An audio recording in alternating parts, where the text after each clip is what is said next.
সামনে ফেব্রুয়ারি মাসে নির্বাচন হবে। এই নির্বাচনকে বানচাল করার জন্য নানানমুখী চক্রান্ত শুরু হয়েছে।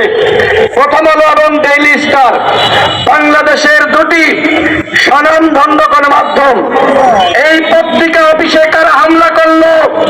সেখানে পুলিশ দাঁড়িয়ে ছিল, সেখানে আর্মি দাঁড়িয়ে ছিল, অন্যান্য বাহিনী গোয়েন্দা সংস্থা দাঁড়িয়ে ছিল।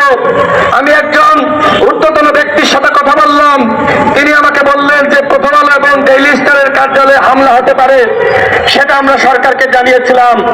তাহলে সরকার কি করলো?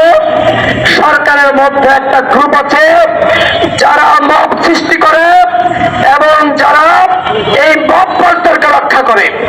সুতরাং এই যে বাংলাদেশে মব হচ্ছে, আমরা দেখেছি ময়মনসিংহে একজন হিন্দু যুবক, তাকে কিভাবে পুড়িয়ে হত্যা করেছে, এটি অত্যন্ত ন্যাক্কারজনক।